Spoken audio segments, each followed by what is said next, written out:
축복합니다. 자, 오늘 말씀은 하나님이 기억하시는 것.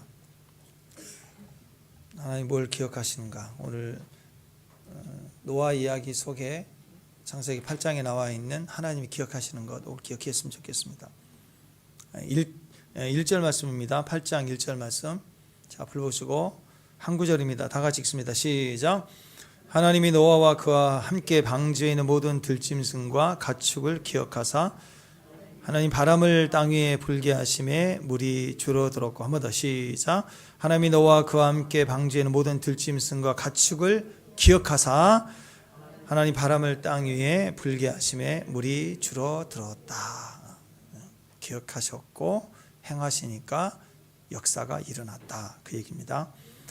자, 하나님의 모든 역사는 그분의 기억하심에서부터 시작이 됩니다. 그러니까 우리가 막 힘들고 고통스러우니까 살려주세요 그러면 불쌍해서 살려주는 거잖아요. 근데 위기 속에 부르짖으면 하나님 우리를 불쌍해서 살려주시는 게 아니고 기억하셔요. 그러니까 그분이 말씀하시는 것을 우리가 가지고 기도하면 그걸 기억하셔서 역사해 주신대요. 하나님이 역사하심의 특징은 기억하심에서부터 시작입니다. 약속에서부터 시작되는 거예요. 그것이 우리 구원의 출발점입니다. 하나님이 기억하셨다, 그 말은요, 내가 너를 기억한다, 그 말은 이제 내가 너를 위해서 일한다, 그 얘기입니다. 구원의 시작입니다. 하나님의 기억은 곧 구원이에요. 그러니까 내가 너무 절박하고 힘드니까 살려주세요 그러면 살려줄 수도 있고 살려주지 않을 수도 있죠. 그런 개념이면 우리가 구원받는 사람은 50%예요. 누구는 구원받고 누구는 구원받지 않고. 그죠? 근데 그분의 기억하심으로 우리를 구원하신다면 100%입니다. 그래서 심판 때 이럴 때 혹시 나를 살려줄까? 나를 지옥 보낼까? 이 고민하고 있는 사람은 희망이 없어요. 근데 이 땅에 살면서 주님의 기억하심이 된 사람은 당당해요. 그때 가봐야 지금 나를 기억하시면 네 꼴 구원이니까. 그러니까 하나님이 기억하심이 되는가가 지금 증명되는 거예요. 나중에 그때 가봐야 되는 게 아니라 지금 하나님의 기억은 곧 구원이다. 하나님이 기억하시다. 그 말은 이제 곧 일하기 시작하신다, 그 얘기입니다. 자, 1절 말씀 한 번 더 다시 읽겠습니다. 1절 말씀 시작.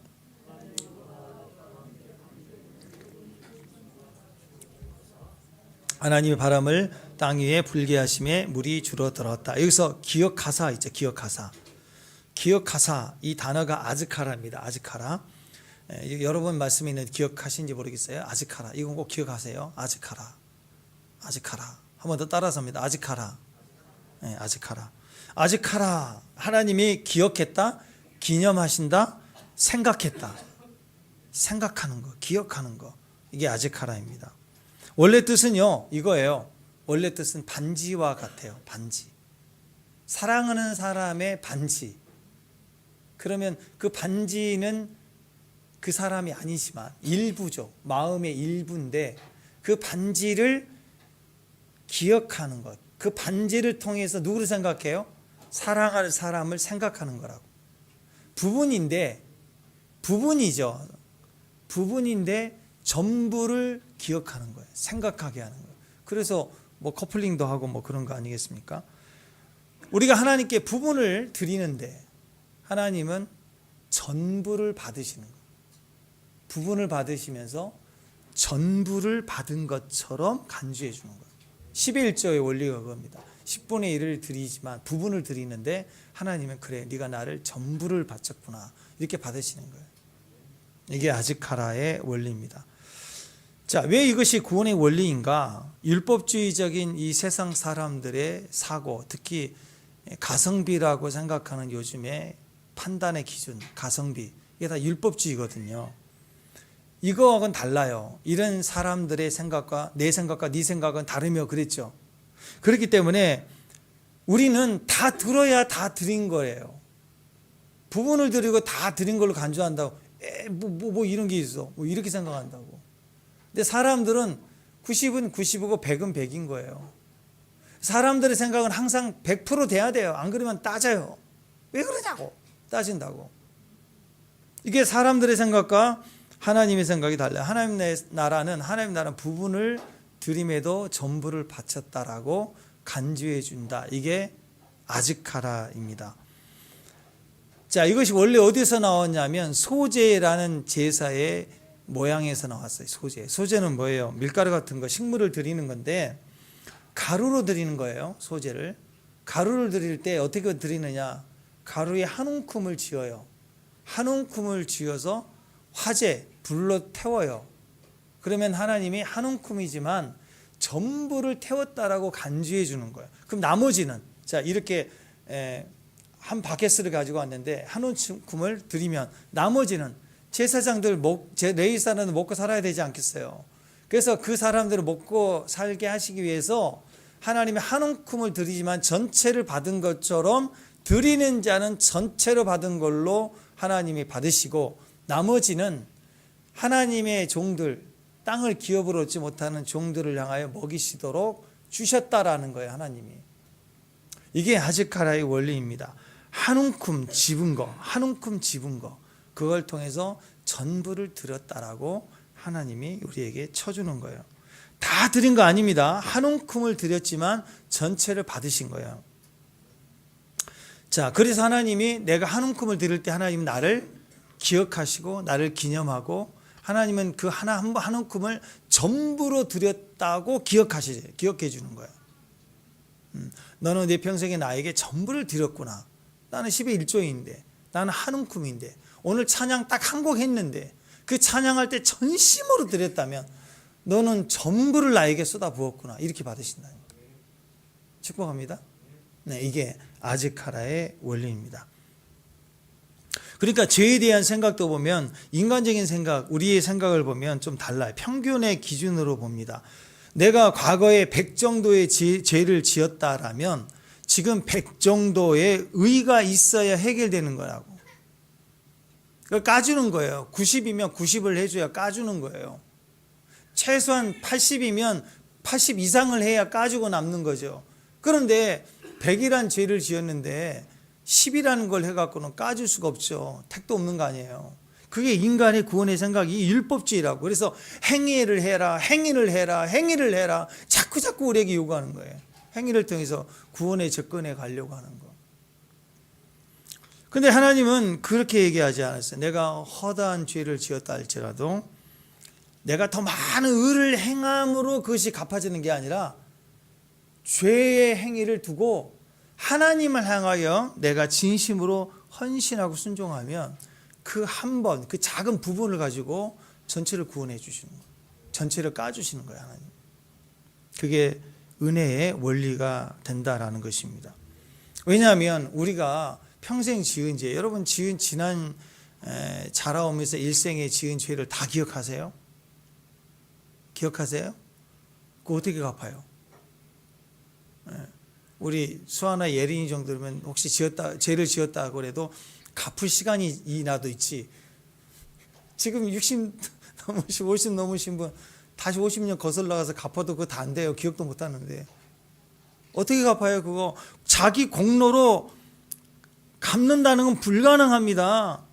사람은 남들보다 조금 의롭고 거룩하다 싶으면요, 그걸 가지고 남과 비교한다니까요. 난 누구보다 더 낫다. 난 누구보다 그래도 선하다. 막 이렇다고 자꾸 사람은 기준을 가져요. 여러분, 돈이 없을 때는요, 돈이 없을 때는 비교 안 해요. 근데 여러분이 100만 원짜리 패딩을 딱 입잖아요. 그러면 다른 사람 패딩이 보일까 안 보일까? 보인다고요. 근데 조금 더 올라갈까요? 700만 원짜리 뭐 캐나다 구스 뭐 그런 거 막 300, 500 이런 입으면 남들 브랜드가 보일까 안 보일까요? 누가 보기에 좋은 슈트 입고 가면 딱 보죠? 봐요 안 봐요? 본다고. 사람은 소유할수록 의로울수록 많을수록 더 비교하게 돼 있어요. 인간은. 여러분, 자기 공로가 쌓이면 그걸로 주님 앞에 부족한데요 하고 겸손한 게 아니고 공로가 쌓이면 비교합니다. 싸웁니다. 그리고 판단하게 돼 있어요. 나중에는 그렇죠. 나는 누구보다 이렇게 헌신했는데 왜 나한테는 이렇게 오지 않을까 하고 실망하고 원망하기도 한다라는 것입니다. 그러니까 지금 이 사회 구조에서도 계속 정의, 차별, 공의 막 외치는 사람들이 제일 불안하고 긴장하게 하는 거예요. 그렇게 외쳐도 방법을 제시 못해요. 문제는 하고 제시하는데 그러면 도대체 방법이 뭐냐 이거 방법은. 그러면 해결할 방법이 뭐냐? 끌어내리는 거래. 당장 눈앞에 있는 어떤 것을 청산하는 거래. 제거하는 거래. 뒤집어 놓는 거래. 근데 그게 답이에요? 절대 답이 안 돼요. 자기 이익만 얻는 거지. 운전면허 시험 합격하듯이요. 내 행위를 남들과 비교해서 평균적으로 내가 좀 괜찮으면 구원이 될까요? 사람들은 그런 생각을 하는 거라고. 당신은 행복합니까? 그러면 내가 행복하지 않는 거 금방 알잖아요. 어려워요, 그거? 그러면 어떤 생각을 하냐면 남들의 수준만큼 내가 좋은 집에 있고 좋은 차가 있고 이런 기준을 일단 생각하고 나는 행복할 거라고 얘기를 하는 거예요. 아니라니까요. 지금 내가 행복한가 불행한가 내가 알아요 몰라요. 그것이 정직한 거라고. 우리는 그러지 못하는 거예요. 신약에서 우리가 아직하라 그러면 그 아직하라는 우리에게 예수님의 은혜를 상징합니다. 나를 위해서 죽으심이에요.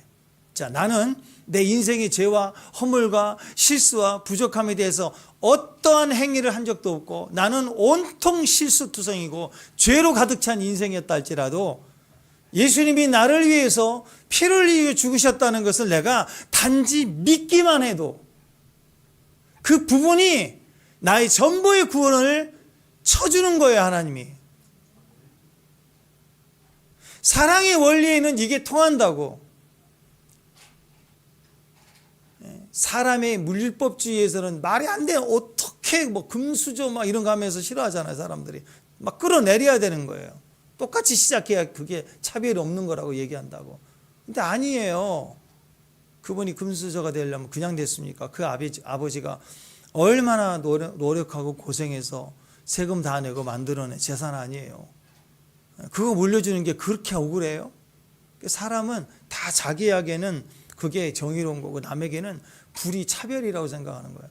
그런 원리가 있는 거라고. 절대 그렇지 않아요. 사랑의 원리는 거예요. 부모는 고생해서 자식에게 좋은 걸 주려고 해요. 사랑의 원리에는 예수 그리스도의 그분 한 분의 희생으로 말미암아 그를 믿기만 하면 우리가 일생에 다 실패이고 죄인일지라도 우리를 구원해 주시겠다는 게 하나님의 사랑의 원리인 거예요. 근데 어떻게 우리가 거슬러서 내 나이를 거꾸로 흘러가서 역주행해가지고 처음부터 착한 일을 다시 해야지만 구원이 될 수 있을까? 불가능합니다. 그럴 수가 없어요, 인생은. 그건 사탄이 하는 거예요. 이게 은혜의 원리인 겁니다. 아직하라의 조그만 거예요. 일부분인 거예요. 오늘 시작인 거예요. 그런데 그걸 보시고 전체를 다 받으신 걸로 하나님이 여겨주신다. 이게 아직하라의 원리입니다. 그래서 이 아직하라라는 이 원리, 하나님이 뭘 보시느냐, 하나님은 이 땅에서 우리에게 뭘 보고 기억하시고 우리를 무엇을 보고 일하시는가. 첫 번째, 아직하라를 보고 일하세요. 할렐루야. 하나님이 지금 뭘 기억하시는가, 하나님이 내 인생에 뭘 기억하고 계시는가. 첫 번째, 아직하라를 기억하세요. 아직하라. 저와 여러분에게 아직하라가 있어야 돼요. 부분이라도 있어야 돼요. 전부 하라는 거 아닙니다. 부분이에요. 부분. 한 곡이어도 돼요. 한 곡. 일주일 중에 다가 아니라도 다 하면 좋겠지만 주일 성수라도 일부분이라도 하나님 그 호흡이라도 하나님 기억하시겠다는 거예요. 하나님께서 오늘 노아를 구원하실 때 기억하셨다. 아직하라를 보고 구원하셨다. 그 얘기입니다. 노아에게서 아직하라는 뭐였어요? 노아 일생에 있어서 아직하라는 방주였어요. 방주. 하나님께서 너 방주 만들라. 그 만드는 걸 보고 아직하라요. 그걸 때 노아를 구원하신 거예요. 노아가 그것을 받아들였어요. 남들은 100년 동안 120년 동안 조롱하고 이 바보 아니냐, 비도 안 내리는데 무슨 홍수가 있더냐, 산에다가 왜 방주를 짓느냐. 아비가 미쳤으면 아들이라도 정신 차려야죠. 집안이 다 망했구나. 120년 동안 방주 짓는 행위를 볼 때 조롱하고 믿질 않았지만 그 일을 계속할 수 있었다라는 것은 부분이었어요. 그걸 통해서 온 인류가 대홍수의 심판을 받는 그 예정 속에 노아와 가족은 구원을 받게 됩니다. 유월절 이야기 나오죠. 이스라엘 백성들이 출애굽할 때 애굽에서 어린 양 보혈의 피를 뿌려서 문지방 좌우 설치에 뿌렸을 때 그때 그 집안이 보호를 받았습니다. 한번 생각해 보세요. 그러면 이스라엘 백성들 중에 100%다 의로웠을까요? 아니죠. 불과 사흘만 지나서 홍해 앞에 갔을 때 그들이 하나님 앞에 원망하는 걸 보면 의인은 거의 없었을 것 같아. 원망 불평만 했지. 근데 그들이 전부 구원을 받았어요. 뭐 때문에? 일부분 때문에. 피 때문에 구원을 받았다고. 그러면 애굽을 봅시다. 애굽의 그 수많은 애굽 사람들 100% 악당이에요? 다 나쁜 놈이에요? 저는 애국 사람들 중에 이스라엘 사람보다 훨씬 더 괜찮은 사람이 많다고 생각을 해요. 인간적으로는 더 훌륭하고 인격적인 사람이 더 많을 거라고 저는 생각합니다. 그렇지만 그들은 다 멸망을 당할 수밖에 없었어요. 왜 그래요? 그 집안의 장자, 그 집안의 첫 새끼 다 죽었잖아요. 뭐 때문에? 부분도 없었어요. 부분도. 전체가 안 되면 부분이라도 있어야 되는데 부분도 없었다고. 부분. 성경에 나와 있지 않지만 혹시 누군가가 친한 이스라엘 사람과 친한 애굽 사람이 있었다면 그 집에 가서 문지방 좌우에 피라도 발라놨으면 저는 그 집안은 구원이 임했을 거라고 생각합니다. 왜? 하나님의 기준은 피가 있고 없고예요. 잘나고 못나고가 아니라 중보적 마음으로 누군가 가서 피를 발라줬다면 그 피를 보고 그 부분을 보고 하나님 구원해 줬다라는 거예요. 그게 성경의 원리인 거예요. 피를 기억하시는 거예요. 그리고 넘어갔다. 그거 없으면 다 죽는다. 그게 우리에게도 있는 이야기입니다. 삼손을 보십시오. 삼손이 능력을 받아서 엄청난 힘을 가졌습니다. 그러나 그는 그 인생이 방탕한 인생을 살았어요. 그냥 이방 여자들 쫓아다니고 그런 인생을 살지 않습니까? 그러다가 막판에 죽기 직전에 두 눈 뽑히고 짐승처럼 끌려가다가 마지막에 어떻게 기도하죠? 한번 읽어봅시다. 사사기 16장 28절 시작.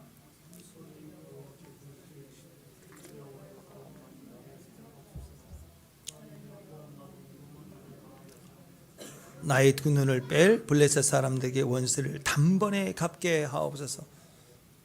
삼손이 방탕하게 무너졌어. 두 눈 뽑히고 징글징글하게 그렇게 비굴하게 살았지만 끌려가서 짐승처럼 그렇게 연자맷돌이나 돌리고 있는 그런 신사가 됐지만 조롱거리가 됐지만 그가 마지막 한 번이 진실했어요. 하나님께 진실로 기도했어요. 하나님이여 나를 생각하옵소서. 아스카라, 내가 이 한 번을 들을 때 하나님 나를 기억해 주세요. 이 한 번만 기억해 주세요. 아스카라, 나의 아스카라를 기억해 주세요. 이번만 강하게 해주세요. 이번만 원수갚게 해주세요. 이 한 번이 진실이 됐어요. 이 진실함을 받으시고 전체를 받은 것처럼 기억했어요. 그랬더니 평생에 삼손이 블레셋을 죽인 자보다 훨씬 더 많은 자들을 다 원수갖고 죽였다, 그렇게 표현을 하지 않습니까? 히브리서 11장에 보면 이 삼손에 대해서 믿음을 어떻게 여겼습니까? 우리가 아는 삼손은 처음부터 시작은 나시린이었고 정직했지만 그가 힘을 가질 때부터는 엉터리가 되어버렸어요. 인생이. 그 인생에 자랑할 게 없어요.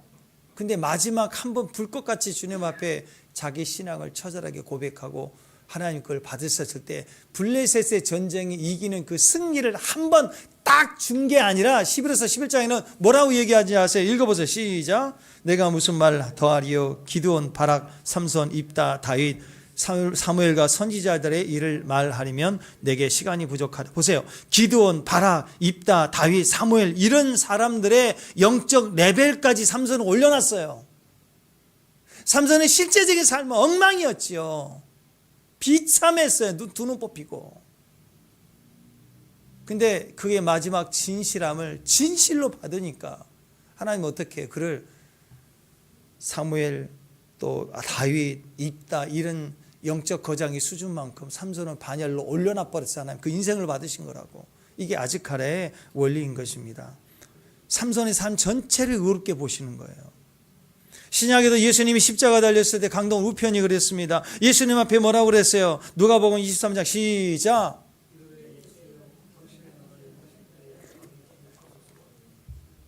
나를 기억하소서. 이 강도가 평생에 악한 놈이었지만 그러니까 십자가 사형을 당하는 거 아니에요.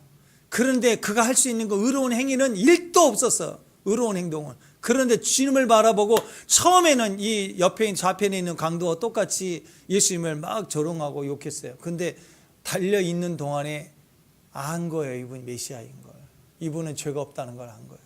그래서 마지막 딱 한 번 진실되게 고백했어요. 주여, 당신의 나라 임할 때 나를 기억해 주세요. 나를 아즈카라 해주세요. 그래, 내가 너를 아즈카라로 본다. 내가 너를 기억한다. 그 말은 너의 전부를 기억한다. 그게 구원이라고. 구원. 네가 오늘 나와 함께 낙원에 있으리라. 한 번의 고백이지만 진실되게 내가 진짜로 주님을 고백하니까 삶 전체를 다 받아주셨다. 이게 아즈카라의 원리예요. 인정해 주셨다라는 거. 그러면 또 어떤 사람은 그럴 거 아니에요. 나도 실컷 네 마음대로 내 마음대로 다 살고 할 거 못하고 다 하고 다 죽기 전에 그때 딱 아즈카라 고백해야지. 그럼 그게 될까요? 그게 될까요? 이 사람 착각하고 있는 거야. 그때 교회에 나오면 뭐 70평생이다 그러면 69년 동안 엉망으로 할 것 다 하고 마지막 1년 정도 되고 이쯤 되면 내가 갈 것 같다 싶으면 이제 교회 다니기 시작해야지. 이렇게 생각하는 거겠죠. 교회 다니면 구원이 있을까요? 착각하지 마세요. 교회는 다닐 수 있지만 구원은 안 받을 수 있어요. 평상시 안 되는 사람은요, 고백도 가짜예요. 아즈카라가 안 되는 거라고. 회개는 스위치를 키듯이 탁 키면 회개. 교회 이름도 회개의 교회. 이름도 바꿨어요. 조회개. 근다고 회개가 됩니까? 회개는 스위치 키듯 되는 게 아니에요. 마음대로 되는 게 아니에요. 회개와 구원은 하는 게 아니고요, 되어지는 거예요. 구원은 되어지는 거예요. 회개도 되어지는 거지 내가 하는 게 절대 아니라고요. 내가 하겠다 그러면 그게 도박신앙이에요. 도박신앙. 하나님 도박하지 않으시죠. 돛담배를 노를 지어서 움직이나요? 노는 내 열심으로 저을 수 있지만 돛담배는 돛을 다는 것까지가 나예요. 그 다음 뭐 해야 돼요? 바람이 와야 돼요. 바람이 안 부면 과당이 허당이 어당. 회개는 하나님이 해주셔야 된다고. 이름 바꾸고 회개 시작한다고 되는 게 아니에요. 바람이 불어야 돼요. 바람이. 반드시 성령이 내게 임재하셔야 됩니다. 깊이 잠든 사람은 스스로 내가 이제 깨어야지 하고 깰 수가 없습니다. 누군가 흔들어줘야 되고 알람을 울리거나 외부의 자극이 있어야 깹니다. 회개도 마찬가지입니다. 죄 가운데 깊이 빠져 있는 사람은 영적으로 죽었다 그래서 죽은 사람은 어떻게 일어나요? 죽은 사람이 어떻게 일어나냐고. 영으로 죽은 사람들은요, 내가 회개해야지라는 생각 자체가 없어요. 근데 어떻게 회개가 돼요? 그런 생각 자체가 없는데. 성령께서 마음을 흔드실 때 드디어 죄가 보이고 내가 스스로 얼마나 검은지를 알게 되고 엎드리게 되는 거예요. 성령의 바람이 불어와야 돼요. 내가 스위치 키듯이 될 수가 없다고. 평생을 자기 마음대로 살다가 이제 몸이 아파 임종이 가까우니까 이제 회개해야지. 회개 시작. 절대 안 됩니다. 영이 죽은 사람이 회개란 기본 생각 자체가 아예 없는데 어떻게 회개가 됩니까? 회개하는 마음이 있어야 돼요. 그러니까 여러분, 우리 가족 중에 누군가가 임종이 가까웠다 그러면 여러분 기도해야 돼요. 기도해야 돼. 기도를 하면 영적인 접촉이 이루어져서 그분의 마음속에 왠지 바람이 불기 시작해야 돼요. 회개할 마음이 불기 시작할 때, 그때 내가 갈 때, 내가 전도할 때 거기서 예수님 영접하는 기적이 일어나는 것이지, 내가 말을 아나운서처럼 잘한다고 영접할 거예요. 절대 안 돼요. 바람이 불어야 돼요. 그래서 반드시 먼저 중보하는 마음이 있어요. 마음을 터치해 달라고, 회개의 마음이 생기게 해달라고, 예수님 영접하는 마음을 달라고. 그 마음이 쌓여져 있기 때문에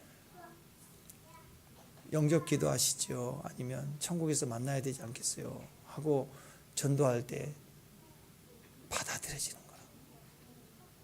근데 중보 기도를 쌓아놓지 않으면 멋진 돛담배를 만드는데 바람은 전혀 안 불어. 그럼 무슨 돛담배예요?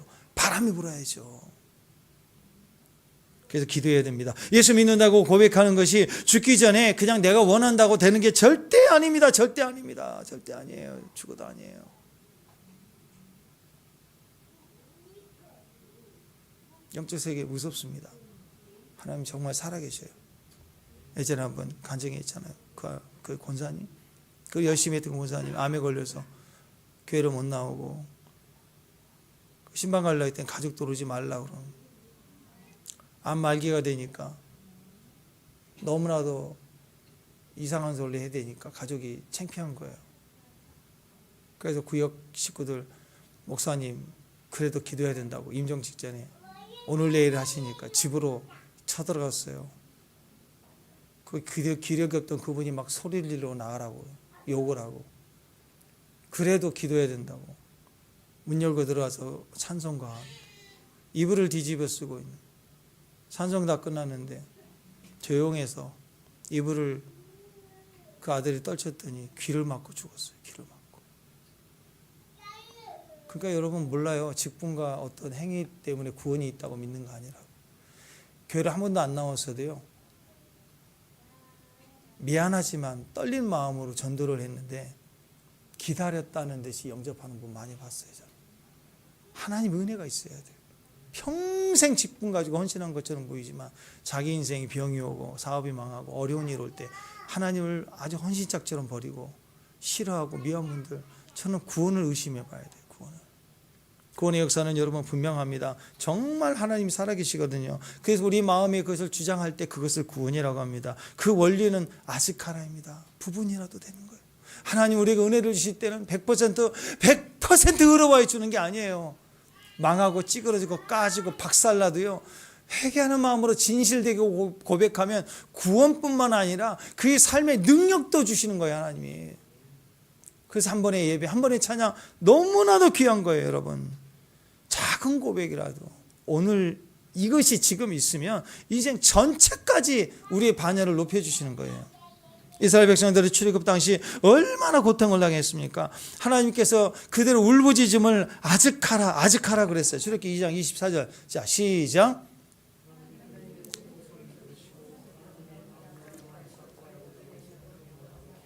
예. 그들의 고통 속에 울부짖을 때 그 고통 소리 때문에 구원한 게 아니라 뭘 기획했냐면 그 이전에 아브라함, 이삭, 야곱이 세웠던 언약을 기억하셔서 구원의 시작을 하신 거예요. 자녀들에게 부모가 기도를 쌓아놔야 되는 이유가 거기 있다고. 자녀들은 모를 수 있어요. 그냥 고통중에 울부짖을 수 있어. 근데 부모가 약속의 언약에 오늘 올해는 바브라고 그랬죠. 고리를 걸어놨어요. 자녀에 대해서 말씀을 걸어놓고 기도해놓고 걸어놓고 있으면 그들이 그냥 아무것도 영적인 지식과 능력이 없어도 고통 속에 부르짖기만 해도 하나님은 그 아비가, 부모가 걸어놨던 말씀을 기억해서 이 아이들을 고치신다고. 중보기도의 원리가 거기 있는 거다. 부분이 돼. 아즈카라의 원리가 그렇다고. 부르짖는 거예요. 부르짖는 거. 지금 내 처지, 내 행위, 잘못, 이건 나중 문제이고 일단은 부르짖는 거예요. 그래서 거룩한 뻔뻔함을 가지고 하나님 이름을 부르짖기 시작하는 거예요. 그게 아즈카라라고.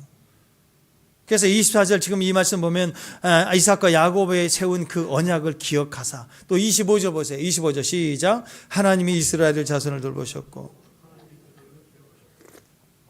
기억하셨다. 자손을 돌보았다. 기억하셨다. 아즈카라야, 아즈카라. 여러분, 그래서 오늘 이 시간도 우리에게 엄청난 아즈카라가 될 수 있습니다. 진정으로 한 번에 한 목소리라도 예배를 통해서 내가 하나님을 고백하며 그 이름을 부르면 그것을 의로 여기세요. 그걸 아즈카의 원리로 우리 전체를 확 하나님 들어서 하나님이 쓰신다고. 한 번의 예배를 통해서도, 우리가 한 번에 드린 이 부분을 통해서도 하나님은 제대로 예배를 드린다면 그 예배를 통해서 이걸 보시고 우리 삶 전체를 다루시고 받아주신다는 거예요. 오늘 또 이 아즈칼의 원리대로 오늘 이곳에, 오늘 이 시간이 저와 여러분에게 한 번의 기회, 이 한 번의 기회가 전체를 보상받을 수 있는 아즈칼의 원리. 하나님 보시는 건 아즈칼하거든요. 한마디, 그 한마디를 듣고 싶은 거예요. 하나님이 그걸 기억하시는 거예요. 오늘 예배 중에 여러분의 고백이 기억되는 부분이라도 괜찮아요. 기억되는 것이 되면 전체가 사는 능력이 되는 것을 우리가 경험할 수 있기를 주님의 이름으로 축원합니다. 한 번이라도 좋으니까 진짜 예배를 드리면 하나님은 그 삶 전체를 예배로 다 드린 삶으로 하나님 받아주시는 거예요. 이것이 안식일을 거룩하게 지키라, 네 번째 계명인 거예요. 안식일이라도 하루 일주일에 한 번이라도 진실로 하나님 앞에 거룩하게 지니면 일주일 전체를 예배로 드린 것처럼 받아주시고 지켜주시고 보상해 주시고 채워주신다라는 거예요. 안식일의 축복이 거기 있는 거라고. 근데 오늘 하루도 안 돼? 오늘 하루가 그렇게 막 짜내야 돼요? 계산해야 돼요? 인색해야 돼요? 네. 물질도 인색하는 거 빼고, 물질도 빼도 시간도 안 돼. 그러면 하루 그렇게 드리는 게 그렇게 힘들어요? 네. 아니잖아요. 하나님은 아즈카레를 기억하신다는 걸 꼭 기억하십시오. 하나님 두 번째 뭘 기억하시느냐? 우리의 인내를 기억하세요. 인내. 자, 우리가 하나님을 기억한다는 것은요, 머리에 하나님을 안다라는 개념이 아니라 그분을 내가 기억하는 것은 인내와 연결되어 있습니다. 기적적으로 내가 그분을 안다. 내가 누군가를 안다라고 할 때 홍길동 안다, 그 개념이 아니죠. 내가 그 사람을 경험해 봤다라는 거예요. 그리고 내가 저 사람을 알아요. 저 사람을 추천합니다. 누군가를 추천할 때는 이 사람의 개인적인 관계도 있고 이 사람이 어떻게 살아왔는지도 알고 더 추천한다는 건 이분이 엄청난 고난과 억울함의 시즌을 보낸 걸 내가 다 알아서 이분은 그 인격이 되는 사람이다 싶을 때 당당하게 추천하는 거 아니에요? 그게 기억하는 거예요. 그래서 인내라고 하는 것은 하나님이 가장 기억하시는 가장 중요한 모습이 되는 것입니다. 우리는 생각할 때 성령의 바람이 한번 확 불어버리면 그냥 한 판에 뒤집어버리고 막 깨부시고 일어나고 그렇게만 생각을 해요. 그런데 오늘 보세요. 홍수가 40주야예요. 한 달 10일 정도 막 쏟아졌다고 밤낮으로. 근데요, 물이 빠지는 데는 1년이 넘었어요. 365일, 1년 플러스 10일 더 걸렸어요. 375일 걸렸어요. 물 빠지는데. 물이 빠지는 거 기다리다가 그 다음에 뭘 보냈어요? 까마귀 보냈죠. 그 다음에 비둘기 보냈습니다. 옛날에 우리 중고등학교 때 학교에 갔을 때 미션 스쿨 할 때 이런 설교 많이 들었거든요. 까마귀 보냈더니 안 돌아왔잖아요. 그래서 까마귀 같은 성도가 있대요. 나가면 안 돌아오는 성도. 비둘기는 돌아오고, 비둘기는 처음에 돌아왔다가 그 다음 또 보내니까 감람 잎사귀 하나 물고 들어오고, 세 번째는 이제 안 돌아왔다, 뭐 이렇게 얘기를 합니다. 인내하고 기다려 사명 감당하고 그러다가 갔다, 뭐 그런 얘기죠. 그러니까 물 빠지는 기간이 1년이라고. 비는 멈췄지만 물 빠지는 기간이 더 1년이라는 시간이 있었다고. 그때 뭐 해야 되는가? 주님이 나오라고 할 때까지 나오면 안 돼요.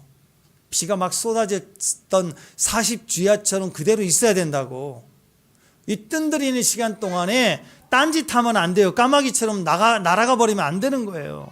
죽치고 있어야 돼요. 방주 안에서 기다리고 인내하는 것이 있어야 되는 거예요. 진짜는요, 인내하는 사람입니다. 우리 교회 안에 진짜는 어떤 성도예요? 인내하는 성도예요. 가정도 그래요. 가정에서도 어떤 사람이 진짜예요? 인내하는 사람이 진짜예요. 발작하는 사람은 가짜예요. 가성비 따진 사람은 가짜예요. 기적은 한 판에 끝나는 게 아닙니다. 이렇게 물이 줄어드는 점진적인 과정을 통해서 진짜가 확인이 되는 거예요. 그래서 여러분 짝퉁하고 진품하고는 달라요. 진품은 과정 하나하나가 엄격하게 있어요. 그 과정은 다 통과해야 진짜가 되는 거라고. 근데 중국산 짝퉁 보세요. 그냥 찍어내요. 그냥 모양은 비슷한데 금방 해, 금방. 그러니까 금방 상하지. 엘리야도 3년 반 동안에 비가 안 왔는데 오도록 기도를 했더니 짠 하고 기적이 딱 터진 게 아니었죠. 그 과정을 보면 엘리야만 혼자 징조를 받았어요. 먼저 엘리야는 비소리를 들었어요. 초자연적으로 비가 내리는 걸 봤을 것 같아요. 그래서 이렇게 아합에게 얘기합니다. 왕계상 18장 40절 시작.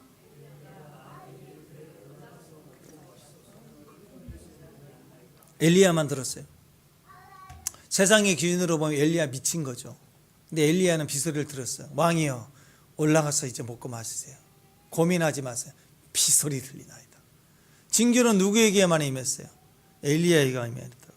그리고 땅에 엎드려 무릎 사이에 얼굴을 놓고 해산하는 모양이죠. 아이를 해산하는 출산하는 모양으로 엎드려 기도를 합니다. 비소리를 듣는 사람만이 이렇게 기도할 수 있어요. 왜?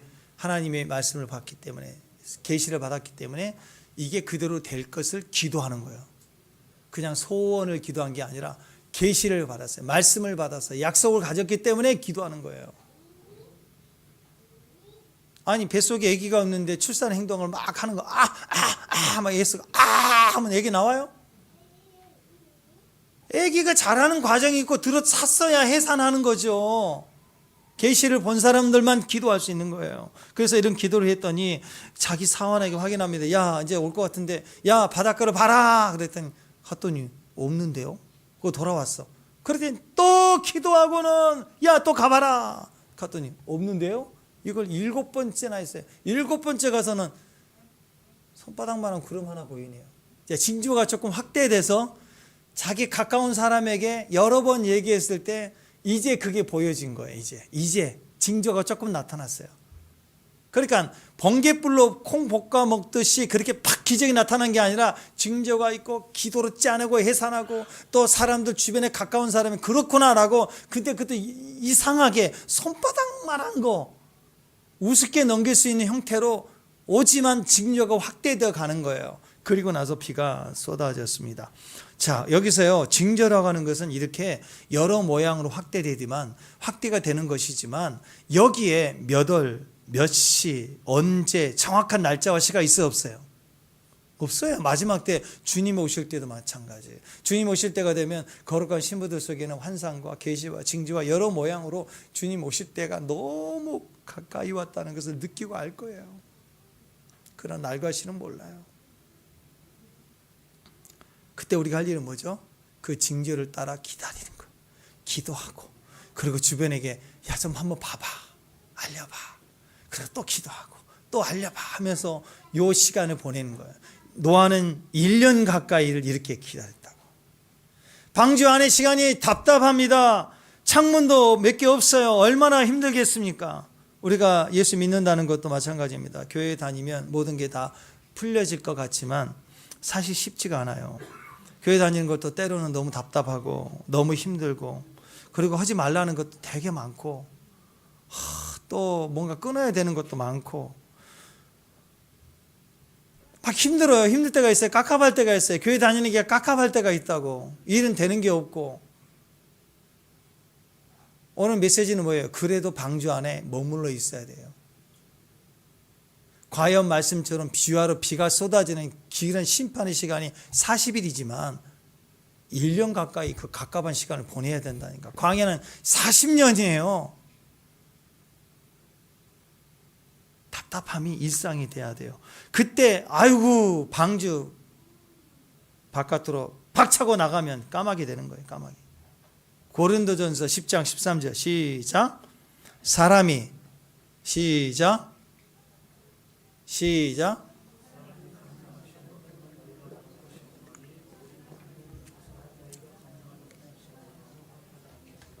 시험 당할 즈음에 또한 피할 길을 내사 너희로 능히 감당하게 하시느니라. 하나님은 내게 항상 선하세요. 아멘. 우리에게 선하신 분이에요. 축복합니다. 축복합니다. 우리가 감당할 수 있는 이유는 하나님이 선하시기 때문입니다. 감당하지 못할 때쯤 되면 피할 길 주세요. 진짜 그래요. 진짜. 자, 힘들고 어렵고 깝깝하고 답답하고 날과 시는 정확히 모르겠고 까마귀는 나가고 안 들어오고 비둘기는 왔지만 아직 답이 없고 이런 시간이 계속될 때 힘들고 어렵지만 방주에는 딱 하나가 없었어요. 딱 하나. 죽음이 없었어요. 방주에 죽은 사람 하나도 없었어요. 죽은 동물 하나도 없었어요. 병든 것도 하나도 없었어요. 힘들고 어렵고 답답하지만 하나님의 특별한 보호하심이 있었던 겁니다. 감당할 수 있는 힘을 줬고 감당해 나갔어요. 피할 길도 주십니다. 지금도 마찬가지입니다. 신앙생활 할 때 하나님께서 감당할 힘을 주신다는 거예요. 그러니까 우리가 할 일은 뭐예요? 이 깝깝할 때, 답답할 때 우리가 할 일은 뭐예요? 죽치고 기다리고 있는 거예요. 아멘? 할렐루야. 지금 우리가 예수님을 믿는다고 할 때 보세요. 성령의 바람도 불어요. 아멘? 성령의 체험도 있죠. 임재도 있고 꿈도 보고 환상도 보고 하나님 우리를 도와주신다고 그래요. 그런데 당장 내가 원하는 대로 계획하는 대로 착각 답이 됩니까? 이번 주 착착 답이 됐나요? 그럴 때도 있지만 그게 항상 그래요. 그러니까 우리가 뭘 알 수 있어요? 문제 해결만이 그게 답이 아니구나 그거예요.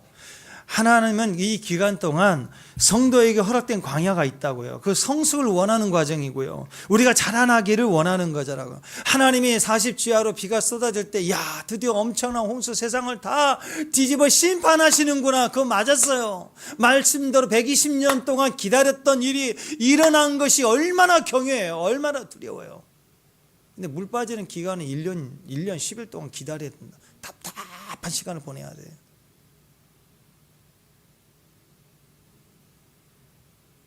아기 낳는 거 똑같습니다. 아기를 임신했습니다. 엄마 뱃속에 10달 동안 있어야 되는 거예요. 10달 동안 왜 있어야 되죠? 엄마가 힘들잖아요.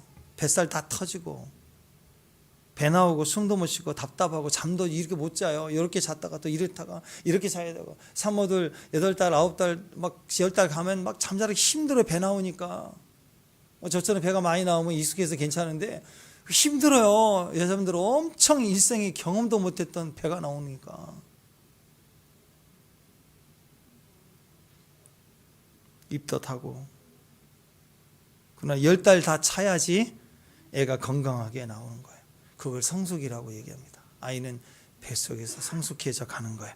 어리석은 사람들은 과학의 힘을 이용합니다. 그래서 만약 산모도 애도 힘드니까 6개월로 줄이자. 6개월로 줄여버리겠대. 물론 어쩔 수 없는 위험한 상황에서 아이를 8달 만에 빨리 수술을 해서 나오게 해서 인큐베이터에 넣기도 합니다. 그럼 비상 상태인 거예요. 그랬더니 유지민이 그래. 엄마가 어리석거든요. 엄마도 귀찮아요. 미용에도 안 좋고. 그러니까 6개월 정도 돼서 배부를 때 애를 수술해서 인큐베이터에 넣어가지고 최고로 좋은 조건에서 아이에게 시스템을 돌리고 태교를 해주고 음악을 틀어주고 최고의 기술로 아이가 잘 태어날 태교를 해주겠다는 거예요. 그러면 어떤 일이 벌어지죠? 엄마도 편하고 애도 엄마보다 더 좋은 조건을 해줄 거고 그 다음 의료계에서는 신기술이라고 해서 막 돈도 많이 벌 거고 그 다음에 보험도 이걸 주장하니까 보험 효과도 올리고 사회적 기회 비용이 올라가니까 다 좋아할 거 아니에요. 이렇게 하자, 권장하자, 장려하자. 인큐베이터에서 최고의 좋은 교육 프로그램을 집어넣어서 아이를 양육하는 게 낫지 않을까. 제일 좋은 영양 조건에. 웃기지 마세요. 망한 짓이에요. 엄마 뱃속에 아이는 하루라도 더 있는 애가 유리해요. 엄마 뱃속보다 더 좋은 조건은 이후로도 없어요. 이전에도 없고. 네. 사람들은요 이렇게 여론을 만들어내서 유행과 전문가의 말을 통해서 유행을 만들어 놓으면 그게 옳은 줄 안다니까. 정말 아이를 못 낳고 키우기 어렵다고 하니까 여러 가지 복지 정책 가운데 지원을 해줘서 아이를 어렸을 때부터 학원을 보낼 수 있도록 조건을 해주니까 얼마나 좋아요. 그런데 그건 그 제도라는 건 뭐예요? 불가항력적인 상황에서 지원해 주는 차원이잖아요. 그게 혜택이 오니까 엄마들이 충분히 아이를 교제할 수 있고 아이를 양육하고 아이를 품을 수 있는 시간을 그냥 보내놓고 옆에서 카페에서 차 마시고 놀고 있다고. 그게 좋은 줄 알아, 이 바보들 엄마들은. 평생 아이를 얼마나 품을 수 있어요? 얼마나 대화할 수 있어요? 얼마나 안을 수 있을까요? 나중에 사춘기 돼보세요. 방도 못 들어오게 하는데 한번 안을 수 있을 것 같아요? 못 안아요. 들어오지도 말라고 그러는데. 왜 그 손에 나는 행위를 그렇게 자랑스럽게 할까? 지금 내 눈에는요, 환경적으로 모든 조건이 다 갖추어져 있는 것 같아도요, 하나님이 방주 안에 머물러 있어라 그러면 머물러 있어야 되는 거예요. 엄마 뱃속에 있어야 될 기간에 아이는 충분히 있어야 되고, 아이를 낳아서 아이가 성장해서 자기 자라가지고 행동할 때까지는 엄마와 피부적으로 붙들고 스킨십 해야 하는 시간이 하루라도 더 있는 아이가 더 유리한 거예요. 이제 인내하지 않고 기다리는 시간이 필요 없다고 까마귀처럼 날아가 버리면 나중에 나중에 어떻게 돼요? 죽은 시체나 뜯어먹고 사는 거죠. 그런 인생 되는 거예요. 자기를 벗어버리고 광경도 벗어버리고 자기밖에 모르고 날아다니면서 무덤가이나 돌아다니는 광인, 그렇게 들린다고. 근데 하나님 앞에 머물러 있으라 할 때까지 머물러 있는 사람, 이게 비둘기 같은 거잖아요. 단계적으로 부족하니까 다시 돌아오고 엄마하고 돌아오고, 또 보냈더니 감남잎 잎사귀 하나 물고 사명 감당해요. 그리고 또 보냈더니 이제 충분히 출가했으니까 시집장가 보내야죠. 날아가서 잘 사는 거예요. 이렇게 단계적으로 성숙해 가는 성도. 그러니까 아가서에는 나의 사랑 나의 까마귀야 그랬나요? 나의 사랑 나의 비둘기야, 너는 왜 이렇게 아름답냐. 그게 성숙이라고. 시편 16편에 보면 6절에 이렇게 얘기합니다. 시작. 내게 질러 재어준 구역은, 하나님이 주신 구역이 있습니다. 떠나면 안 돼요. 그게 아름다운 거예요. 지금도 보면은 자기 구역을 자꾸 알려줘도 자꾸 곁길 가려고 그래요. 딴 길 생각한다고. 있어야 될 자리를 벗어나기를 그렇게 좋아해요. 하나님 말씀과 하나님의 인도하심을 믿지 아니하고 그냥 자기 머리로만 믿고 사는 거. 요즘 젊은 엄마들 애 키우면서 하나님 말씀대로 양육하려고 하질 않고 대부분 자기 생각대로 자꾸 키우려고 그래요. 그걸 어떻게 할 수 있느냐? 하나님 말씀을 읽고 이 아이에 대해서 어떤 관심을 가진가를 고민하고 기도하면서 아이를 양육해야 되는데, 엄마들은 기도하지 않고 자꾸 사람 프로그램 방법 가지고 뛰는 거예요. 그 증거가 뭐냐? 어떻게 할 수 있느냐? 보면은 죽으라고 기도를 안 해요. 죽어라도. 애들 걱정은 크고 입에 나오는 소리는 어떻게 애를 키울 것인가 고민만 하고요. 그러면 기도를 해야 되잖아요. 어떻게 애를 낳아 키우는데 기도를 안 하죠? 정보만 찾아다니면서 정보 지원이나 받을 생각만 하고. 그래서 조금 자라면 이 사람이 이쪽으로 가고 저쪽 사람 저 얘기하면은 뭐 전학시키고 무슨 뭐 학원 옮기고 뭐 홈스쿨링 한다고 이리 보내고 저리 보내고 학교도 교회도 옮기고 떠나갔다 올라갔다. 그래 결국 애가 더 중심이 없어. 애가 정서불안이야. 애가 뭘 하나 진득하게 못하는 거야. 여러분, 줄로 재어준 구역이 있다고요. 거기서 죽치고 머물러 있어야 된다고. 자랄 때까지 줄로 재어준 구역이 있어요. 거기서부터 모든 게 시작인 거예요. 사역자들도 보면 그래요. 요즘 사역자들 더 그렇습니다. 막 사역지를 몇 년 전에 편지를 보냈는데 사역지가 또 바뀌었어. 다른 나라로 선교사가 막 바뀌었어. 열이 옮기고 저리 옮기고 교회도 몇 번 옮기고 왔다 갔다 하고. 그러고 나서 왜 그런가 힘든가 그러면 제 부르심이 아닌 것 같아요. 막 이러고 있고. 그럼 도대체 뭐 하고 다니는? 하나님이 주신 구역이라고. 구역. 거기를 잊지를 못하는 거예요. 거기에 잊지를 못해. 때가 되면, 그 아름다움이 되면, 죽치고 있으면 하나님 때가 되면 옮겨주세요. 필요하다 그러면 더 헌신할 수 있는 기회와 뿌리를 더 내릴 수 있는 힘을 주신다고. 그리고도 그게 넘쳐나면 다른 환경으로 또 옮겨주세요. 하나님이. 그러니까 인내가 없으면 망하는 것입니다. 당장 눈앞에 보이는 답만 보고 뛰면, 그게 그 가성비란 이유 때문에 뛰면 광인 된다고. 광인. 힘들어요. 답답해요. 그래도 있어야 됩니다. 그 믿음이 인내예요. 인내. 세상에 제일 미련한 인생이 뭔지 아세요? 하나님이 줄로 재우진 구역, 머리로는 알아요. 머리로는 다 아는데 거기는 늘 떠나가 있는 사람. 인내하라고 기다리라고 주신 최고의 구역인데 거기에 자기 욕심 의지대로 발짝발짝 뛰다가 개구리처럼 점핑하다가 그러다가 죽는다고요. 오늘 노아방주 이야기 메시지 뭐예요? 첫 번째, 아즈카라가 되라. 하나님 뭘 기억해요? 우리가 아즈카라를 기억한대요. 부분이라도 괜찮다. 내가 전부를 받아준다. 아즈카라. 우리 삶의 아즈카라가 되는 거 중요합니다. 두 번째는 그 아즈카라 하나에 그 길을 갔으면 인내해야 돼. 그 구역에, 그 자리에, 그 충성된 자리에 기름을 짜내야 된다고. 물과 기름은 달라요. 기름은 짜내야 돼요. 그 기름은 쉽게 증발하지 않아요. 인내 오래 참은 그 과정을 통해서 하나님은 우리를 명품으로, 그냥 찍어내는 짝퉁이 아니에요. 명품으로 우리를 하나님이 만드시는 거예요. 그래서 하나님의 축복이라는 거예요. 인내가 축복인 거예요. 여러분 주변에 가장 여러분이 존경하고 사랑해야 될 사람이 누구냐면 여러분 나 때문에 막 인내하고 있는 사람.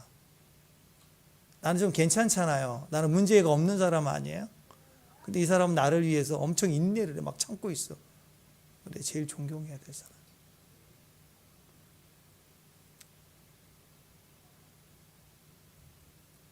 세 번째, 하나님이 뭘 기억하시는가? 오늘 노아 방주 사건 속에 예배를 기억해요. 자, 아즈카라입니다. 첫 번째, 그 아즈카의 개념이 그 시작이 분명하니 그 부분이라도 인내하고 견디는 거예요. 그리고 드디어 1년 10일이 지나서 드디어 방주에서 나오게 될 때 제일 먼저 뭐 했어요? 예배를 드렸어요. 하나님 그래서 노아를 기억하시는 거예요. 하나님 우리 예배를 기억하십니다. 부분인데 전체로 받아들여진 구원이 얼마나 감사한지 예배로 드리기 시작했다. 예배는 모든 것의 시작입니다. 여러분 혹시 여러분 주변이 완전히 폐허됐습니까? 내 자신도 진짜 의미가 없습니까? 무너졌습니까? 죄로 가득 찼습니까? 실수로 무너졌습니까? 그런가 하면 집안도 환경도 다 무너졌나요? 혹시 뉴스 가운데서 가자 지구에 그 폭탄으로 파괴된 그 흙더미, 잿더미를 한번 보십시오. 소망이 없지요. 소망이 있어요. 모든 것의 시작은 예배입니다. 거기 예배만 시작이면 다 돼요. 예배만 시작하면 다 되는 거예요. 방주에서 나왔습니다. 1년 10개월 10일 걸렸습니다. 제일 먼저 예배를 드립니다. 13절 14절 시작.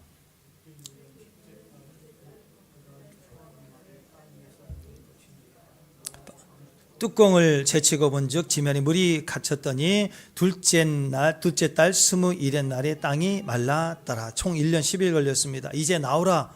이제 인내가 끝이 났습니다. 인내해라. 인내하는 거예요. 근데 이제 또 나오라. 그럼 나와야죠.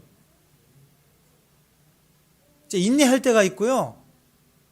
이제 나오라 그럼 나와야 되는 거예요. 계속 인내하고 있으면 안 돼. 그럴 때가 옵니다. 그러니까 이제 나오라 그럴 때 나올 때 제일 먼저 할 일이 뭐예요? 예배 드리는 거예요. 할렐루야.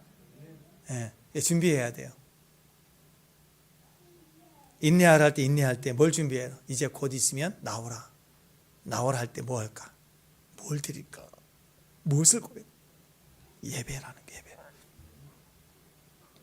창세기 8장 20절에 보면 이렇게 얘기합니다. 노아가 여호와께 제단을 쌓고 모든 정결한 짐승과 모든 정결한 새 중에 제물을 취하여 번제로 제단에 드렸다. 왜 예배부터 시작을 해야 되죠? 홍수 심판이 모든 걸 다 파괴했지만 그 폐허 속에서의 모든 것의 시작의 유일한 길은 예배뿐이에요. 예배. 그러니까 아무리 다 망해도 예배는 할 수 있어요. 감옥에 갇혀도 예배할 수 있고, 할렐루야. 혼자 남아도 예배할 수 있어요. 혼자 남아도. 옛날에 그런 말 있잖아요. 우리나라도 저 어렸을 때만 해도 그랬어요. 겨울 되면 그렇게 산불도 많이 나고 화재 나고, 그 다음에 뭐 연탄 사고로 매일 죽는 이야기들이 맨날 뉴스에 맨날 나왔다고. 우리 어렸을 때. 그리고 또 여름만 되면 또 홍수도 그렇게 많아. 무슨 이 조그만 나라에 홍수도 많이 휩쓸려 가고 막. 사람들이 그때 그런 얘기를 합니다.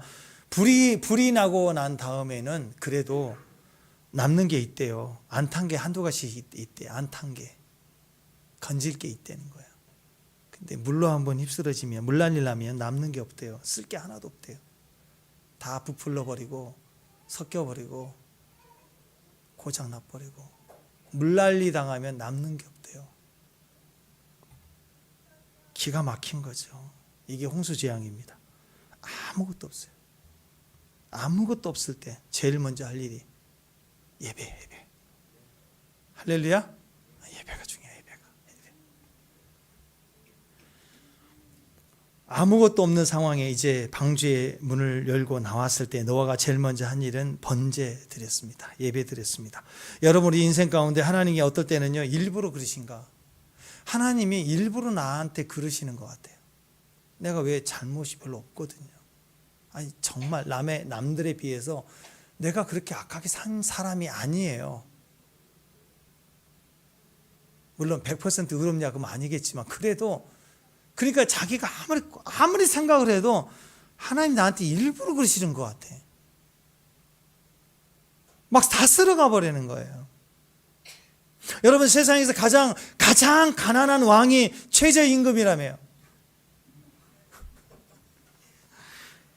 그 내가 속한 나라는 무슨 임금부터 시작해서 최저임금이고, 맨날 나는 거지 같고, 뼈 빠지게 일해도 먹을 것 없고, 직장도 잘릴까 걱정해야 되고, 아무것도 없고, 코로나 때도 추가 5종 접종까지 5차례를 다 받았어도 5번이나 걸리고, 할 건 다 해도 걸릴 건 다 걸려요. 그냥 한 번이라도 쉽게 넘어간 날이 하루도 없고, 뭐 이게 방주 같은 거예요. 그냥 결론은요, 다 망했어요. 다 무너졌어요. 그래도 절대 안 죽어요. 다시 말합니다. 방주 안에 없었던 게 딱 하나예요. 죽음이 없었어요. 죽음이. 절대 안 죽어요. 절대 안 죽어요. 세상이 다 폐허가 됐어도 살아남아요. 그러면 자, 여기서부터 무엇부터 시작을 해요? 뭘 해야 될까요? 예배부터 하는 거예요. 예배. 예배하는 백성으로 시작하기. 예배하는 백성으로 시작하자. 예배 외에는 풀 길이 없어요. 어떤 분은 다 무너졌대요. 다 무너졌다고 하는데도 왜 새벽기도 안 나오는지 모르겠어요. 다 무너졌다는데. 새벽부터 다 무너졌으면 새벽에 나와야죠. 집은 안 무너졌나? 집도 무너져 버려야 돼, 그냥. 그러니까 교회밖에 갈 데가 없지. 다 무너져도 새벽부터 시작하면 돼요. 다 무너졌다고 하면 새벽부터 깨어나지 못하면서 입으로만 저 힘들어요, 저 무너졌어요, 그러면 하나님을 진짜 조롱하는 말이에요. 다 무너졌다는 말은 십자가에서 죽어야 돼. 대속해서 피 흘려 죽으신 분만 다 무너졌다. 어찌하여 나를 버리셨나이까 할 수 있는 고백은 그분만이 가능해. 우리는 어찌하여 하나님 나를 버리셨나이까 막 그래놓고도 기도 끝나고 밥 먹으러 가고 그거 아직 다 무너진 거 아니라고. 다 진짜 무너졌습니까? 다 무능합니까? 새벽부터 시작하면 그 새벽이 아즈카라예요. 그 새벽이 다 무너진 시작이 첫 번째 노아의 재물이 아즈카라라고. 그 아즈카라를 보고 새하늘과 새 땅의 아름다운 하나님의 영광으로 다시 시작해 주시는 거 하나님. 전체로 받으신 거라고. 전부를 기억받고 전부를 보상받고 전부를 회복시키는 능력, 기회, 그게 새벽부터예요. 새벽 제단, 아즈카라. 새벽 1시간 하나님께 드리면 하루 보상받고 하루 전체를 하나님께 드린 걸로 간주해 주시는 거예요. 이 새벽이 아즈카라예요. 주일 성수도 일주일의 전부의 아즈카라의 축복이 되는 거예요. 엄청난 이 지혜를 가진 사람들이 성도 아닙니까? 성도. 그래서 새벽에 목숨 걸고 그리고 주일날 목숨 거는 거 아닌 거예요. 아멘? 요한복음 4장 23절 시작. 곧 이때라 아버지께서는 자기에게 이렇게 예배한 자를 찾으신다. 예배하는 자를 찾으신다. 아버지가 찾으신다. 영과 진리로 예배하는 자들 찾으신다. 영과 진리로 예배하는 자, 그게 시작이 시작. 저 여러분의 시작. 그래서 일주일의 시작, 주일을 예배로 시작하라는 거예요. 하나님의 심판의 이유는 파괴가 아닙니다. 하나님 심판의 이유는 새로운 출발이에요. 그래서 그 출발을 타고 간 파괴로 끝나버리는 사람은 예배가 없어요. 파괴된 현장에서의 목적인 새로운 시작으로 가는 사람들은 예배부터 시작하는 거예요. 예배가 그래서 중요한 거예요. 청교도들이 대서양을 건너갔을 때 처음 기록에 하면 100여 명이 가서 100여 명. 근데 1년 뒤에 50명이 죽었어요. 풍토병으로 어려워서. 그들이 50명 남았을 때 얼마나 절망적이, 얼마나 소망이 없었을까요? 그들이 50명 남아서 그 다음 해를 시작할 때 뭘 한 줄 아세요? 감사 예배를 드렸어요. 그게 추수감사 일이에요. 그러니까 미국이 이 나라 된 거예요. 이런 나라가.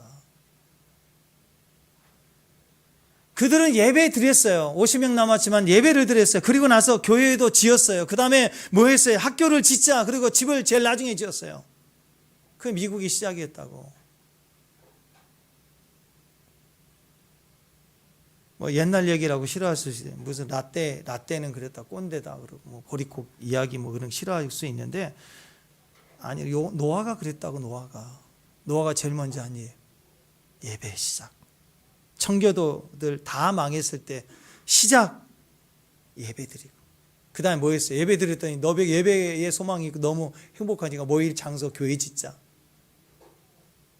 그리고 우리 집 마을 짓고 집 짓자. 이렇게 나라가 건축돼 가는 거라고.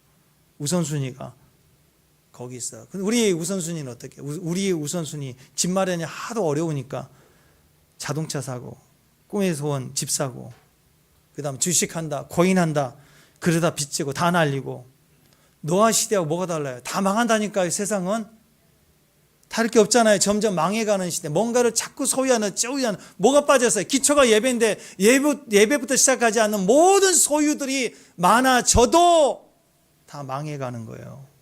새벽도 없고 기도도 없고 예배도 없으니까 첫 기초가 달라진 거예요. 옛날 시대보다 훨씬 더 잘 먹고 잘 사는 시대가 됐지만 불행할 수밖에 없는 거라고. 노아를 보고 청교도 형제들을 보고 그들이 걸어갔던 길을 생각한다면 그냥 우리는 그 길 가면 되는데, 아직도 여전히 시집가고 장가가고 내가 먼저다 뭐 그러면서 가는 이런 삶이라고 하는 것은 볼장 다 보는 거예요. 예배부터 하라고요. 예배부터. 새벽부터 하는 거예요. 새벽부터. 아직 하라. 그 부분이면 돼요. 전체가 보상받는다고.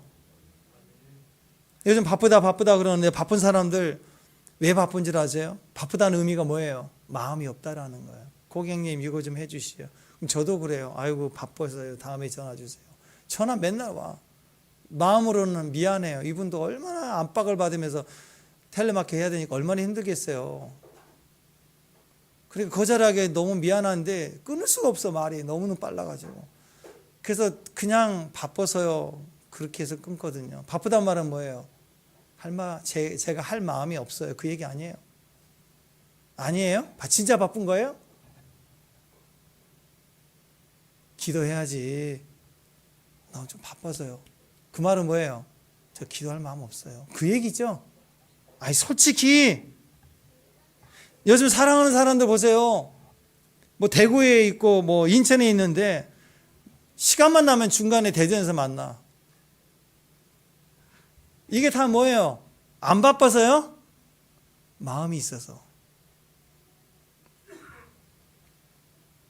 또 보면 아무리 바빠도 돈 버는 일을 하더라고요. 아무리 바쁜데도 불구하고 돈 버는 일이다 그러면요 꼭 가서 하더라고요. 여러분, 우리가 바쁘죠. 뭐 때문에? 마음이 없는 거예요. 뭘 하자 그러면 마음이 없는 거라고. 바쁜 게 아니라. 하나님 그 마음을 보시는데 어떻게 할래요? 오늘 노아가 드리는 첫 번째 예배로 드리는 그 시작을 보셨어요. 마음을 보신 거예요. 아무리 바빠도 다윗처럼 도망자보다 바쁠까요? 다윗은 모든 날의 시작을 예배로 새벽을 깨우며 시작했어요. 진짜 마음이 바빠도 마음이 있으니까 예배를 시작하죠. 노아의 첫 번째 예배의 시작은 마음이 그랬다라는 것입니다. 그때 하나님이 응답을 주셨어요. 21절 말씀 시작. 받으시고 그 중심에 이르시되 내가 다시는 사람으로 말미암아 땅을 저주하지 아니하리라. 이런 사람의 마음에 계획하는 바가 어려서부터 악함이다. 내가 전에 행한 것 같이 모든 생물을 다시 멸하지. 사람이 원래 악하는 거 아세요. 그러니까 바쁘다는 글씨를 바쁘다고 말하고 의미로는 할 마음 없다라고 그 표현하는 거 아니에요. 저도 막 헷갈려. 어제도 어디 갔는데 건물 현관문을 열어야 되는데 당기세요 미세요 헷갈려요. 이거 밀어야 되지. 글씨는 미세요인데 당기고 있고 뭐 당기세요 그럼 밀고 있고 뭐. 바쁘대. 할 마음 없다고 말을 못하면서 바쁘대 핑계하는 거. 근데 그 핑계가 하나님 앞에 하면 위험합니다. 어떤 사람은 나쁜 짓을 해요. 감옥에 넣었어요. 한 10년 20년 뒤에 나오는 그 사람, 나오면 제 문제 해결될까요? 어떻습니까? 해결되지 않습니다. 제 문제는요,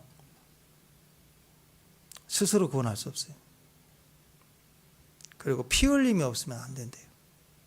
그러니까 아무리 교도소 가고 어디 무슨 교화원에 들어갔다 나오고 훈련하도 연습하고 그때 다시 그 현장에 갔다 오면 똑같이 죄를 지어요. 제 문제 정말 해결하려면 우리 스스로는 절대 안 돼요. 대속의 피가 있어야 돼요. 히브리서 9장 22절에는 율법을 따라 거의 모든 물건이 피로서 정결케 되나니 피 흘림이 없는 즉 사함이 없다. 여전히 인간은 악함이 남아 있어요. 여전히 홍수가 끝나도 죄인이에요. 그래서 노아의 자녀들과 또 이 사건이 터지죠. 노아는 또 술 먹죠. 계속 죄는 있을 수밖에 없습니다. 소돔과 고모라상 무너져서 심판을 받아서 없어졌지만 죄는 끝났나요? 여전히 죄의 역사는 또 시작이 됩니다. 그러니까 우리가 붙들어야 될 것은 행위 심판, 멸망, 진멸, 결단, 정의 그런 거 아니라고. 뭐가 필요해? 피가 필요해. 피. 그 피를 입겠다고. 왜? 그 피라는 하나님의 아들의 피가 아직하라니까. 부분이니까. 그 부분이라도 붙들면 내 전부의 죄가 속량받고 내 인생이 변화받을 수 있으니까. 피가 있어야 돼, 피가. 그래서 절대적으로 주일 피를 구하. 기도할 때 피 흘림을 구해야 돼요. 내가 다 망했다고요? 다 끝났다고요? 새로운 시작은 예배입니다. 예배에 뭐가 필요하죠?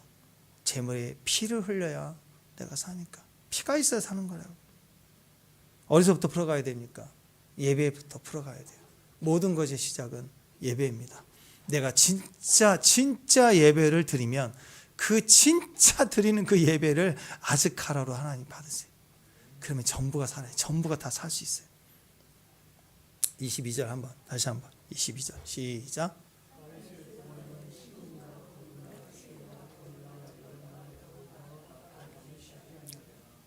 인생에는 생로병사가 있습니다. 희노애락이 있습니다. 예수 믿는다고 병 없어요? 그건 거짓말입니다. 예수 믿으면 병 없어요. 거짓말이에요. 예수 잘 믿어도 병이 있어요. 예수 잘 믿어도 넘어지기도 해요. 예수 잘 믿어도 믿음이 있어도 병도 있고 넘어지는 것도 있고 깨지는 것도 있고 보이스피싱도 있고 다 있더라고 보니까. 할렐루야. 없다가 아니에요. 없다가. 그러나 예수님과 동행하면 이긴다라는 거예요. 병이 와도 어려움 당해도 고통을 당해도 그게 중요한 게 아니에요. 있다고 해요. 여전히 있어요. 생로병사 어려움이 있다고. 그러나 아즈카라 하나만 붙들면 진실하면 넘어가요. 넘어가. 주께서 내 발을 사슴과 같게 하사 나로 나의 높은 곳을 탁탁 뛰어다니게 한다고. 인생의 원리입니다. 구원의 원리입니다. 하나님이 기억하신 만 있으면 돼요. 아즈카라만 되면 돼요. 성령의 바람을 부어주고 우리 줄로죄해준 구역에 내가 나갈 수 있는 방법은 없어요. 답답하기만 해요. 그래도 머물러 있으면 새로운 시작의 문이 열려요. 이제 나가라 할 때가 온다고. 믿는 자에게 그때 필요한 게 예배입니다. 예배를 드릴 때 모든 것이 시작이에요. 예수 그리스도의 피, 그분이 아즈카라가 돼서 우리를 살렸기 때문에 이제 문이 열려요. 할렐루야. 여러분이 문이 열려요. 아멘? 제일 먼저 뭐해요? 문 열고 나올 때 이제 내가 아즈카라가 되면 돼. 내 예배를 드리는 게 아즈카라가 되면 전부의 과정을 책임져 주시는 거예요. 혹시 심판이 올까요? 오늘 노아를 보십시오. 노아의 구원만이 아니라 노아의 가족이 구원받았어요. 그 며느리까지 구원받았어요. 노아의 주위로 몰려든 들 짐승들도 다 구원받았어요. 그 짐승 중에는 부정한 짐승들도 있었어요. 다 구원받았어요. 아멘.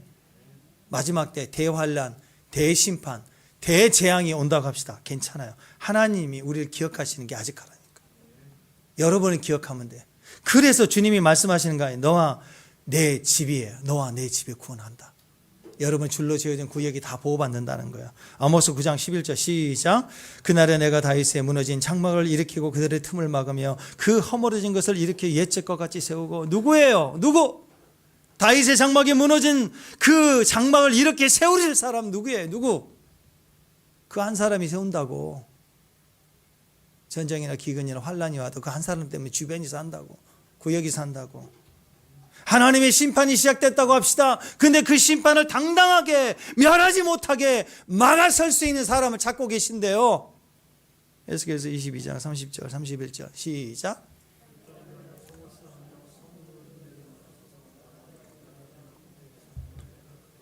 찾다가 찾지 못함으로 내가 내 분노를 그들 위에 쏟으며 내 진노의 불로 메라의 그 행위대로 그 무들의 머리에 보응하였느니라. 하나님은 보응하시는 것이 어쩔 수 없었다고 얘기해요. 왜 그들의 보응을 받을 수밖에 없는 심판에 이를 수밖에 없는 죄가 있는 것도 있었고, 주님도 어쩔 수 없이 했다라고 하면서 뉘앙스가 뭐예요? 누군가 막았었으면 안 했을 것이다. 기회를 한 번 더 줬을 것이다. 요즘에 전부 똑똑이들이 많아가지고 왜 무너졌느냐, 무너진 데가 어디냐, 누구 잘못이다, 뭐 했다, 옳고 그런다 막 지적만 하고 있으면서 누구 하나 그걸 위해서 중보하고 울고 막아설 사람 하나도 없더라고. 다 똑똑이들 문제 지적만 하지 누구 하나 거기에 울며 불며 살려주세요 외치는 사람이 없어요.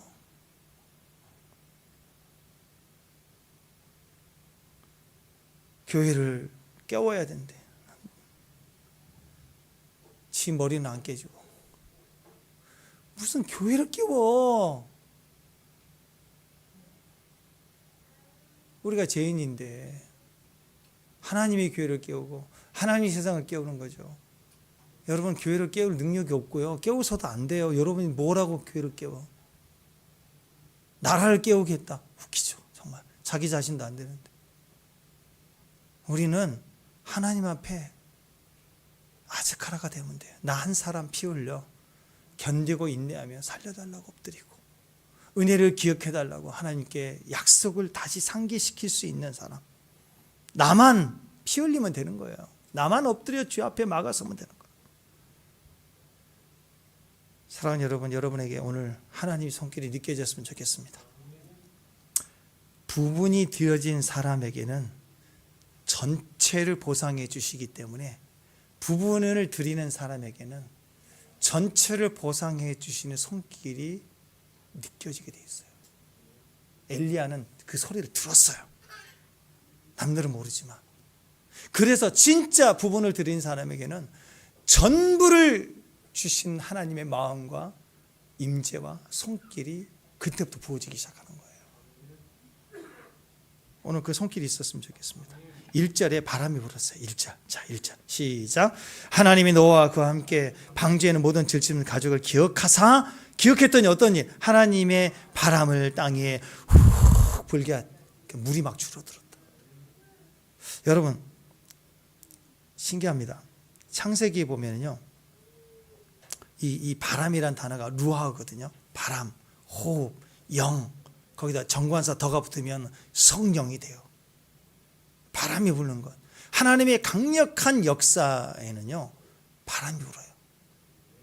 그 강력한 역사라고 하는 것은 아무 때나 온 게 아니고 아즈카라요. 기억함이 있을 때, 약속을 가진 모임이 있을 때, 약속을 가진 사람들을 통해서 그 약속 주변으로 바람이 확 불어와요. 여러분에게 손길이 느껴질 수밖에 없는 이유가 아즈카라에게는 바람이 불기 때문에 그래요. 하나님의 역사는 항상 루아의 바람과 같이 나와요. 그래서 창세기 보면 역사하기 전에 천지가 창조되기 전에 바람이 불었죠. 땅이 혼돈하고 공허하고 흑암의 기쁨이 있을 때 하나님의 신은 수면에 운행했다. 바람이 후 운행하기. 바람이 운행하기 시작. 저는 우리 교회에 이렇게 바람이 운행했으면 좋겠어요. 누구냐? 독수리가 이렇게 너구나 하고 날아가가지고 막 예배 중에 부어대고 막 하나님이 이렇게 운행하시는 바람. 홍해가 갈라질 때도요. 홍해가 갈라질 때도 바람이 불었대요.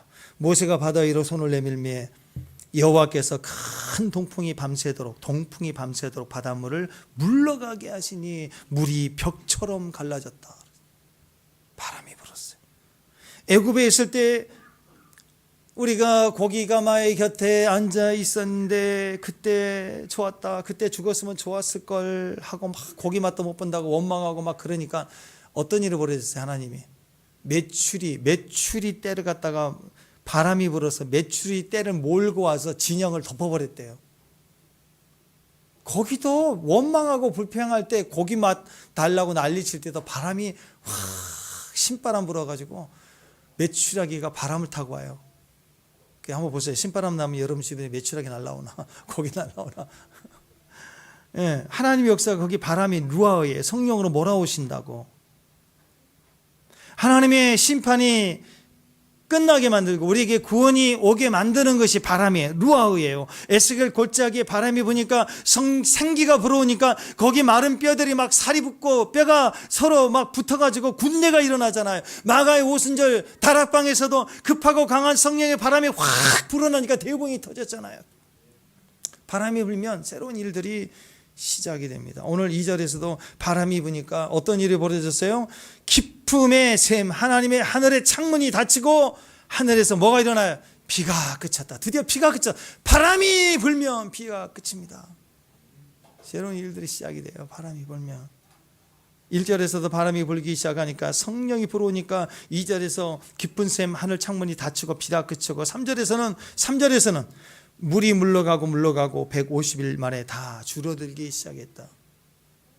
계속해서 물이 줄어들기 시작합니다.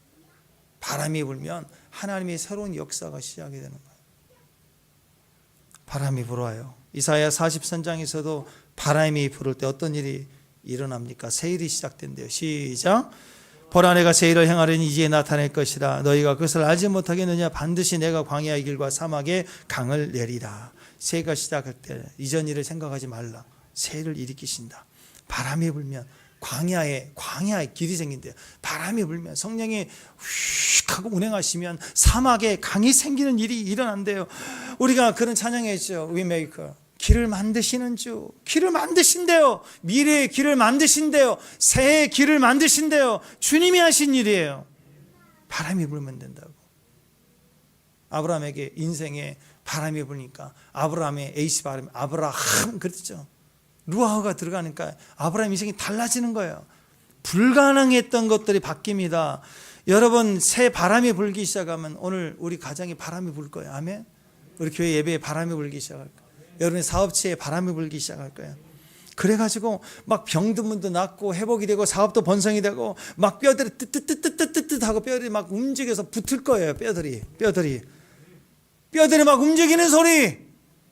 자고 있는데 탁탁탁탁 소리 나는 거 뼈가 막 움직이고 있는 거라고. 여러분 뼈가